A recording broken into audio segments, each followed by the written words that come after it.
Oh. Big thanks to Bernhard for sponsoring this video. I'm gonna show you how to make overnight pulled pork with a delicious Radler pulled pork recipe. It's summertime, the weather is great, and we're gonna make a nice and fruity pulled pork. I got an amazing recipe for you guys, but I wanna do it overnight on that beautiful Bernhard smoker. I got one of my last pieces of pork hanging in the cabinet, dry aged for 5 weeks. And we're gonna, oh jeez, it's still heavy. And we're gonna use that back leg for pulled pork. Ugh. Woo, it was a bit heavy. Now let's take this apart. It's really a lot of fun to work with these whole cuts because now I can determine what I want to use. And basically I'm looking for the tougher muscles on the pork. And if you order this, you would order the hind leg of the pig, which has the bust and butt in it. Now this is a smaller pig, so if you order bust and butt, it's probably going to be a lot bigger than this. But I can go as big as I want because this whole back section of the pork is made of working muscles. And working muscles are perfect for pulled pork. So let's take it off. I'm gonna make a cut right here at the back, and I'm gonna mark it, turn it over, and make the cut. Now you gotta have sharp knives to do this job. And I recommend using a deboning knife just like this. Once I made the cut, I can fold the bone and it will start cracking. And this is going to be the piece for our pulled pork. Now all I need to do is take that skin off. And because this piece is dry aged, it's quite difficult to get the skin off. But once it's done, it's time to trim off all the fat because we want to put flavor on that meat. Now this looks like a pretty good start for pulled pork. Now we need to talk about flavor because this is a big chunk of meat. And as you know, pork in itself doesn't have a lot of flavor. Even though this is dry aged for 5 weeks and the flavor concentrated, still want to add more and more flavor to it. I'm going to make an injection fluid. This injection fluid is for the purpose of adding flavor. Not as a brine, but just for flavor. If I would make it as a brine, I would inject a lot of it. Now I just want a little bit of concentrated flavor. I'm going to start with half a cup of orange juice, followed by a quarter cup of apple cider vinegar, 2 tablespoons of Worcester sauce, 5 tablespoons of sugar, and 1 tablespoon of table salt. Mix that up and let the sugar and salt dissolve. Wow. It's fruity, it's delicious, it's a little bit sweet, but it also have that salinity of the salt. And that's important. If you taste it right now, you might think like, well, I'm not quite sure, but if you put it in the meat and you let it cook for a long period of time, it's going to spread out and make that pork taste amazing. All right, now I want to get this juice in the back leg of that pig. So I'm going to suck it up and stick it in. Now that I took care of the inside of the pork leg, I'm going to take care of the outside of the pork leg. I'm going to rub it with a creamy local mustard.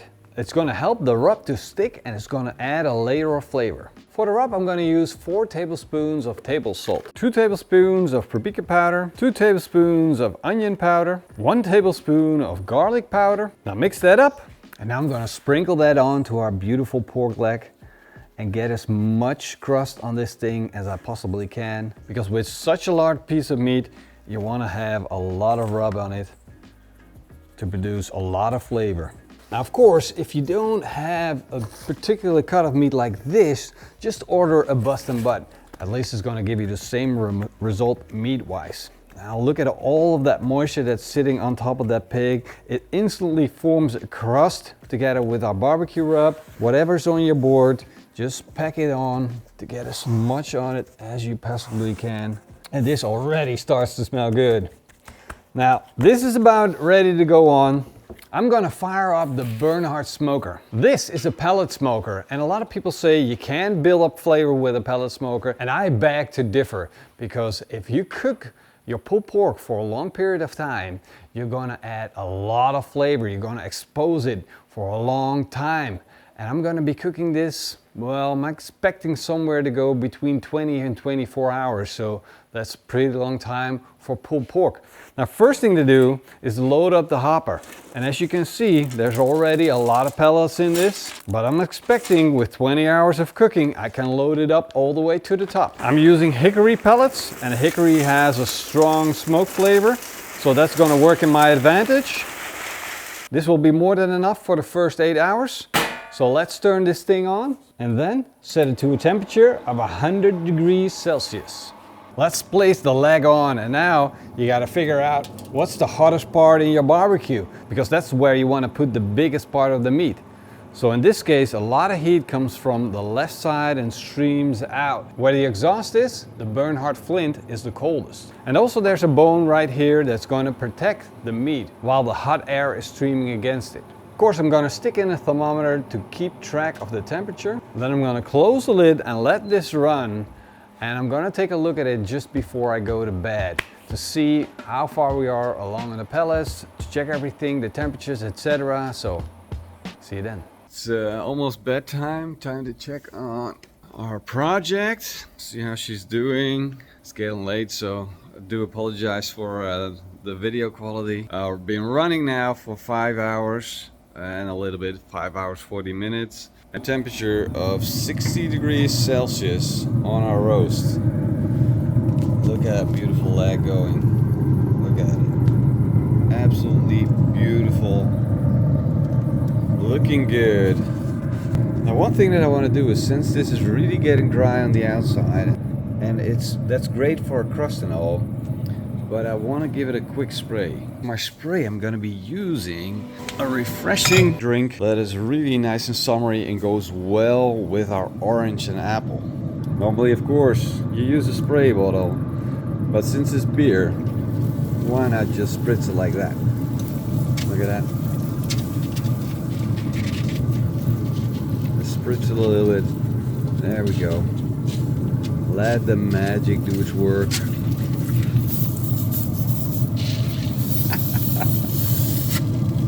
That's perfectly nice and wet, good and moist, just like when we started. Now that is nice and moist, perfect, just like when we started. So it's ready to go for another couple of hours, and I'll have a night sip. There's one thing left I need to check. I need to check pellets, because since we've been smoking for 5 hours and a little bit, you see the pellets are dropping in right there. Oh yeah. So I'm gonna quickly reload it, making sure it doesn't run out this night, and let it continue to run steadily. See you guys tomorrow and see if I'm right or if I'm wrong. Sleep well. Good morning. It's been 16 hours. Yes, good morning. 16 hours and 18 minutes in the cook. As you can see, temperatures are rising. Temperature of the barbecue has been super stable. That's why I like to do overnight cooks on the pellet grills. You don't have to worry about anything. And the temperature's been rising on the core temperature, which is currently at 81 degrees Celsius. The goal is 98. And we're slowly moving towards our target. And now I'm gonna check and see where we're at. So let's take a look. Now that is what I would call a good bark. Absolutely beautiful, really strong, thick bark, amazing colors. So that's proof that you can actually build a bark on a pellet smoker.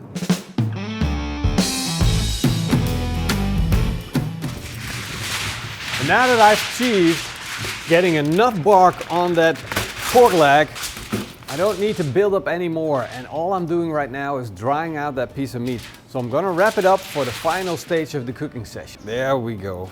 What an absolute beauty. It looks so good, and oh man, it smells good too. Look at those beautiful bubbles right there. Juice is running. This is gonna be so tasty. I just want to get a little bit more beer on. A little bit of the citrus beer. Put it back on the burnhard smoker. Now comes the important part, because we've been running at a temperature of 100 degrees Celsius. Now I'm going to raise the temperature up for the final session, because we are at 81 core temperature. We need to go to 96 but the cooking temperature is just at 100 degrees, so I'm going to raise it a little bit.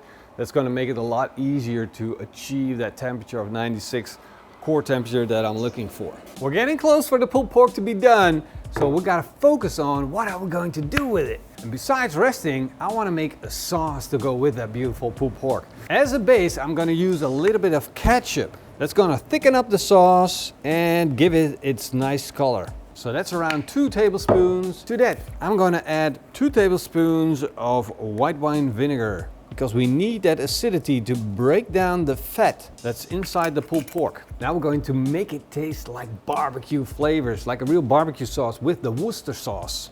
And we'll need a teaspoon of that, just a little bit. And now to keep it on the fruity side, we got the grapes, and I'm going to add a little bit more grape flavor with some balsamic vinegar.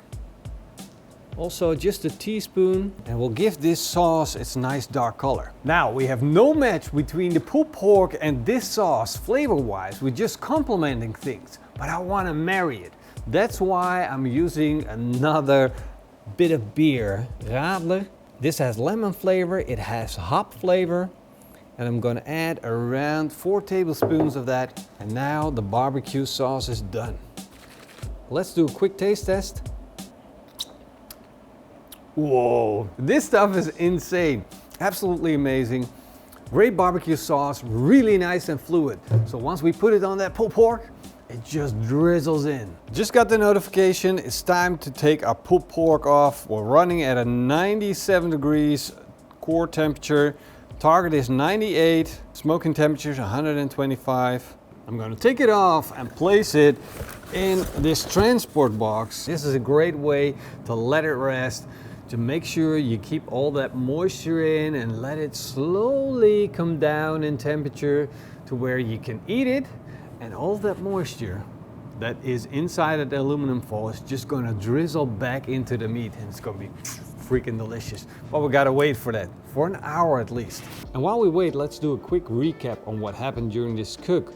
We started out at a temperature of 4 degrees Celsius and went all the way up to 72 degrees Celsius. You see a very steep incline in the graph. That means the meat's warming up pretty fast, running at a smoking temperature of around 100 degrees Celsius. And from the 6 hours mark, you see a dent. That was before I went to bed. I spritzed it a little bit. The temperature dropped a little bit on the meat. Then the incline of the graph slowed down and started to cook more slowly. This is the moment where all of the collagen starts breaking down and starts becoming soft. And then in the morning, when I woke up, Morrison arrived. We opened it up again, checked on fuel, added a little bit of juice, and increased the temperature so that the meat could actually rise above the 98 degrees Celsius. And this is where I took it off and let it rest. And that is the foolproof way to cook an overnight pulled pork.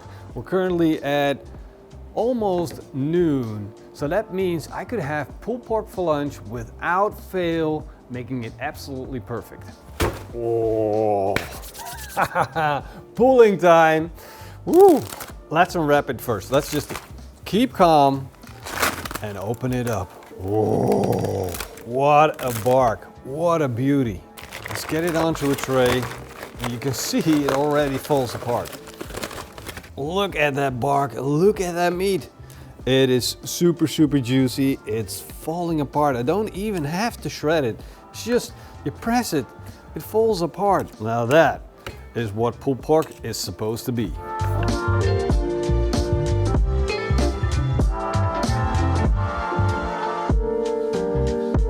Now it's just a matter of taking a bun, putting on some coleslaw, loading it with pulled pork, drizzling on that barbecue sauce, and then find the volunteer to do the first taste test.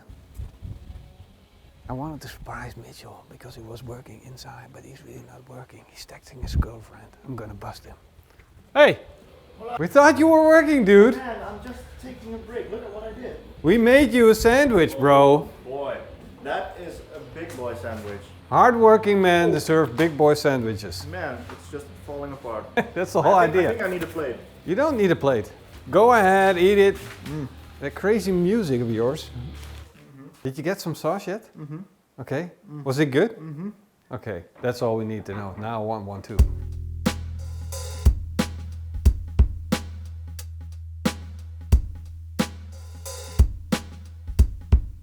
Is this mine?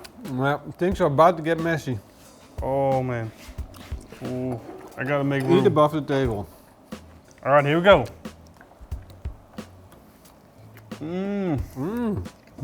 I think you need more sauce. Mm-hmm. It's so good, guys. Hope you guys enjoyed this video. Hope you guys enjoyed pulled pork. And if you did, and let us know. Leave us a thumbs up and a comment down below. Little bite for the dog. There we go. See you next time. Until then. Eet smakelijk. And keep on pulling pork. I enjoyed this. I'm gonna let you know.